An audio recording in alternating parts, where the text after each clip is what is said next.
The thing that's blocking your business right now is not a strategy problem. I can say that with so much confidence because if it would be a strategy problem, you would have fixed it already. Because you're a smart person, you've learned enough, you've invested into coaches and courses, and yet something's still not working out the way you would like it to. Most people spend years trying to fix everything from the outside. The offer, the funnels, the ads, the sales process, the team, without ever looking at the actual driver, which is you. You're the biggest point of leverage in your business, the biggest limit, and also, therefore, the best solution. And in this video, I'm going to walk you through exactly what that is. You will understand what's been blocking you probably for longer than you realize. You will also understand how it's currently showing up in your business, and I will also tell you how you can shift that in order to change your business from being something you have to push in something that actually grows and happens naturally for you. So stay until the end because the way this works becomes fully clear when you see the whole picture. Before we start, let me introduce myself. My name is Daniel, and I work on the inner world of entrepreneurs by removing their subconscious blocks that are still holding them small, so success becomes a natural consequence. Think of me kind of like a business strategist and a therapist had a child. I combine psychology and how the brain works with the business world. And I'm really going to give my best that the next 15 minutes will be the best 15 minutes you could have spent watching this video.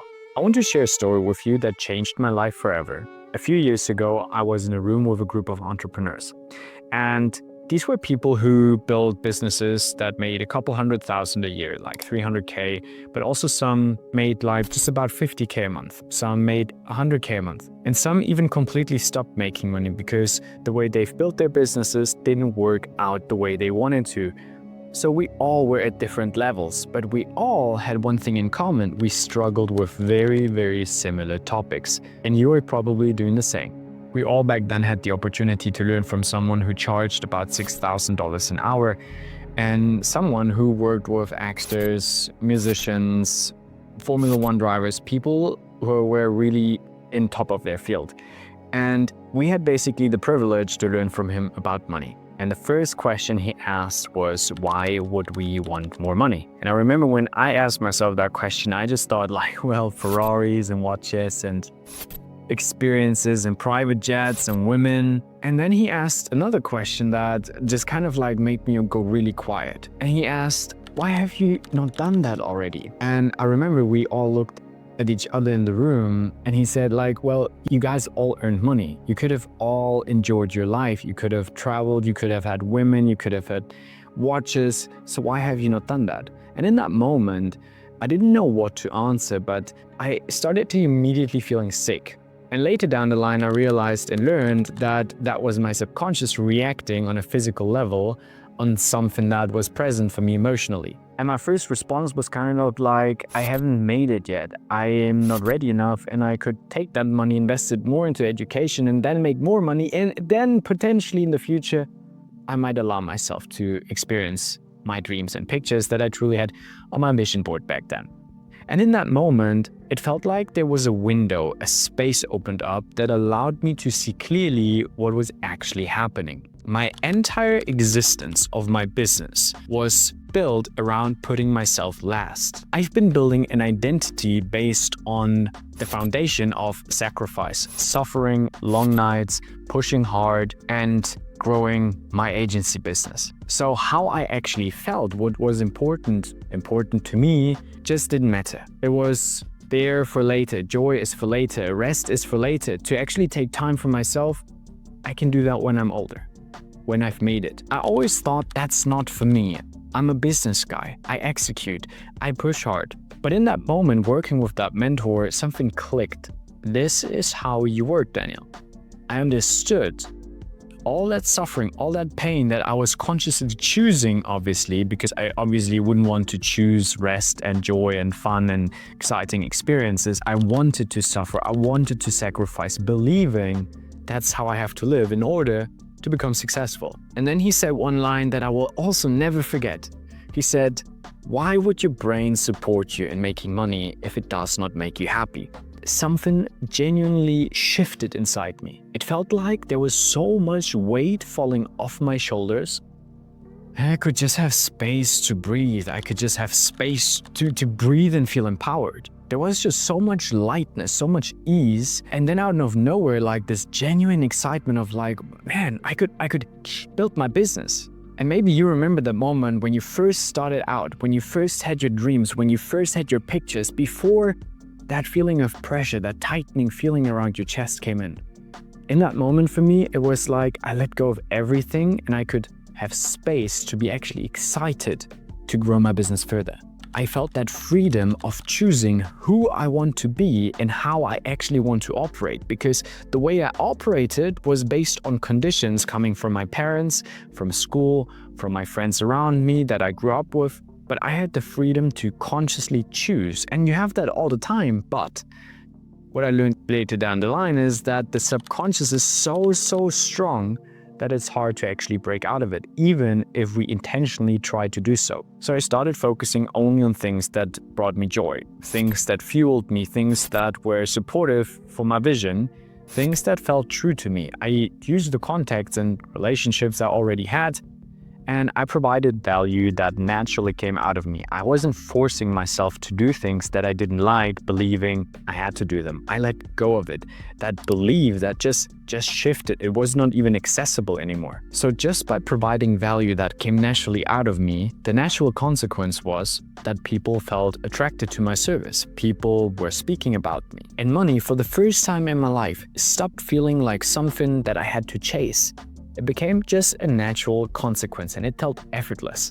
And I share that not to tell you my story and, talk about myself. I share that because that belief, I'm not ready enough, I cannot allow myself to, is probably something that's inside you too. And this is automatically where life will mirror that limit to you. No matter on what level you currently are, that might be you're at 5K, 10K, 100K, doesn't matter, because you're still a human with limiting conditions, and you bring that through your humanity into your business. And it does not even have to be about money. It can be about all areas of life. Obviously, like it can be relationships, intimacy, mental and physical health.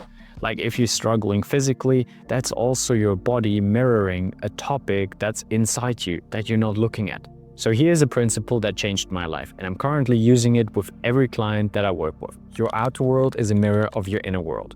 The business results you're getting right now, the revenue, the clients, the team, the energy that you feel when you wake up, that is all a mirror of what's happening inside you. Most entrepreneurs always keep looking on the outside, tasks, the strategy. The better question is, what is that experience on the outer side actually mirroring to me and showing me? Because that is giving you feedback. So let me give you a clear example of how this works. If you're constantly attracting clients who don't respect your time, don't pay on time, that isn't bad luck. And that's also not just a marketing problem. That is a reflection of that energy you put out that represents your standards and of the things that you tolerate. I mean, you could call it a branding problem, but the brand is also just a reflection of the person behind it, right? And that person is you. So the way you pitch your work, the boundaries you set, the clients you accept, and the clients you walk away from, all that is determined by what you believe you deserve. And if somewhere inside you there's a belief that says, I need this client, I can't afford to say no, I have to make this work, that energy speaks louder than any word in your sales call. You can also take procrastination, one of the most common things I hear from entrepreneurs. I know what I need to do, but I can't make myself do it. Most people think it's a discipline problem, a morning routine problem, or a focus problem. People say, I have ADHD. That's such bullshit, because even if you have it, the question afterwards is still, how do you want to deal with that? And I had a client who was procrastinating every single day. And when we looked deeper, he realized that growing his business was making him feel more and more isolated, more lonely. And somewhere inside him, there was a part of him refusing to build something that was costing him the very thing he actually needed the most, which was human connection.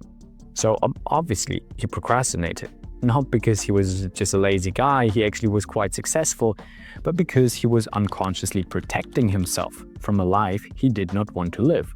And when we worked on that and gave him what he actually desired, the procrastination disappeared, without ever talking about productivity.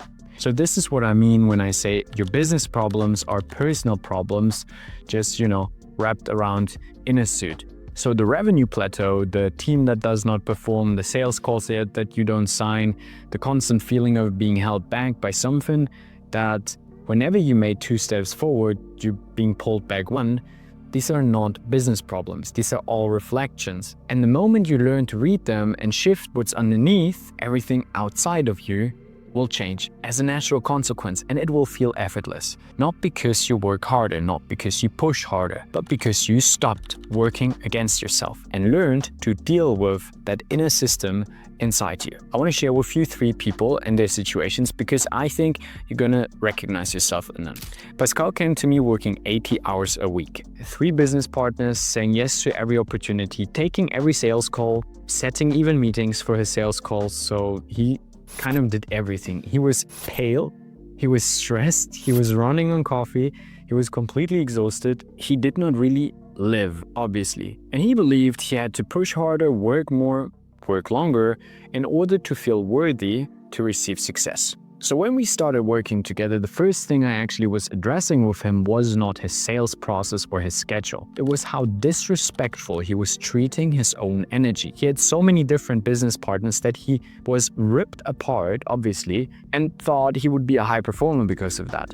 He created himself a business situation with 3 business partners without ever asking himself if he actually wanted them. He saw an opportunity to make money, so he just blindly followed it. But the same drive that makes people ambitious also makes people ignorant. And what we worked on was his self-respect, his ability to set a standard for himself and actually choose the opportunities that he truly desired, and not just he tried to be a slave for money in the end. So from that moment, he left 2 of his 3 business partners. He committed to 1 offer, 1 skill, 1 direction. 6 to 9 months later, he made 30K a month with just 20 hours a week. That's possible. Probably not a guarantee for everyone, but that's possible. It was the same person, but a whole different relationship with himself. Frederick, another client of mine, was a setter. He was working for a business partner who did not really care about his team. He was selfish, mainly used Frederick as a resource to make some money here and there. And after quitting his job, Frederick felt like that project is probably the only solution for him.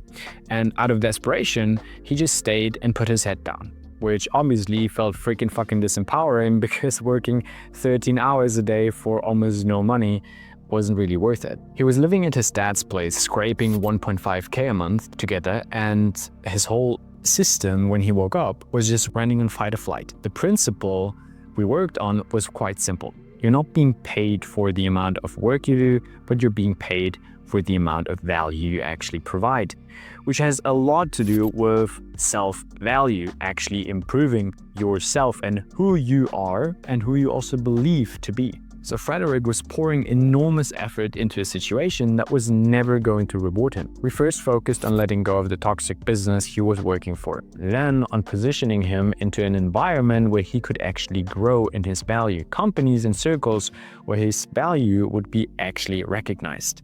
And as he grew his value, so did his self-belief in himself and everything else. Frederick recently, by the way, hit his record month worth 17K euro as a sales manager in a company he built from scratch with a business partner, from 1,000 euro a month and living at his dad's place to a 5-figure amount in commissions. And not just that, he scaled that company to over 150K a month. And obviously it didn't come from finding a better sales script or learning some sales strategies. It came from actually shifting in who he has been as an entrepreneur, a founder, and a salesperson. And the third person is Lars, who came to me making over 100K a month, had 20 employees, and obviously was running a 7-figure agency. And he hadn't shown up in his office for months. He was tired, he was drained, he had no ambition to grow anymore, and he was losing out on profit. From the outside, obviously he looked like a successful entrepreneur, but from the inside, he felt like he was drowning. In the first session, we actually looked at one question: why was he hiding? Why did he not show up in the office? And what came up, that he felt really shit about things, how things were going in the office. He felt better avoiding them than actually confronting them. So he was overpaying his business partners. He had employees who were not performing, clients who were draining his energy and not paying on time. Contracts were unfair, so he had to have honest conversations with people that he was avoiding for months. So obviously his entire company was a collection of things that he was afraid to confront. And here we want to understand that if we never learned how to deal with confrontation and the discomfort in it, our brain will find protection mechanisms that feel so real that we just obey them. Even if we rationally know we should actually do this or that, we will procrastinate, we won't do those things because our brain is just a lot more powerful than our conscious mind. So obviously, we sat together, we found out all those things, and we confronted them one by one. He ended client relationships that were draining him. He had honest conversation with his business partners, and he also had negotiations about the actual value exchange. And what happened when all those things happened and shifted, Lars started finally showing up in his office again. It felt effortless. He was excited, his energy came back, his presence as a leader, obviously for his employees, came back. So basically from a draining downward spiral to an energizing upward spiral. The same company, the same person, but a whole different version of human. So looking at all three of those examples, Pascal, Frederick, and Lars, you can see the same pattern running through them. We use the outer world to identify what limits our inner world. And when we deal with those limits the right way, the outer world will change as a natural consequence. That is the work. So here's what I know after years doing this. No book will shift that. No course will shift that. No motivational content will shift that, and especially no classical strategy. Because none of those things can actually see you and your humanity and your internal programs, and definitely no AI. None of them can actually identify what's specifically running you, your pattern, your protection mechanism, in particular, the version you currently are. They speak to everyone, and that is exactly what's blocking you. It requires someone who can hear you, who can see you as a human. More importantly, what you're saying between the lines or even not saying at all. Someone who can see what you cannot see about yourself and who can work with what's actually there in real time rather than giving a generic framework to apply to anyone at home. In our sessions, therefore, I talk with you. I listen to what you share, and through that conversation, I identify what's blocking you. Because what's blocking you is protecting also your own mind. And that keeps you in an existing program, in an existing limit. The same pattern, the same reactions, the same results based on program that's running inside you to feel safe. You cannot see your own blind spot, right? So through identifying and understanding that inner world, we're able to actually create clarity and also certainty inside us. So through identifying and understanding that inner world, we're able to get to a place of clarity and certainty. That's why so many clients after a session feel calm, present, and ready to execute, instead of feeling lost, trying to hold on to strategies and techniques that they heard from 10 different coaches online. Our goal is that your personal right decisions become obviously for you. The right actions become natural. The right clients, the right partnerships, the right opportunities, just because it's a reflection of who you truly are, without your limits. If you can see yourself in this video and you're currently stuck in patterns and circumstances that you genuinely want to shift, click the link underneath this video and book a 30-minute discovery call with me. Here's what happens on the call. I check your situation, we'll figure out where you are and where you want to go, and also where your biggest expansion point is. I'll give you a direct and honest feedback on that. By the end of that call, you will know more about what's actually been blocking you, so you can make your next moves from there. The link is underneath that video. There's a few short questions when you book that call. Please answer them honestly so I can help you as best as possible in that call. And before we end this video, I want to leave you with this. The version of you that is currently watching this video right now deserves more than a life that looks like a lot of potential from the outside. You didn't start this journey to constantly feel like you push against an invisible wall. You started it because you wanted to build something that felt like freedom, something that felt like realized potential, like a life that you would actually be proud of living. That version of you is not far. It doesn't require more strategy, more discipline, or more sacrifice. It requires you to look honestly at what's been running underneath all of that and shift it. I've done that for myself. I've watched it happen for so many people that I've worked with and also people that I learned from. And if you're the right person, I'd like to help you too. The link is underneath this video and I'll see you on the call.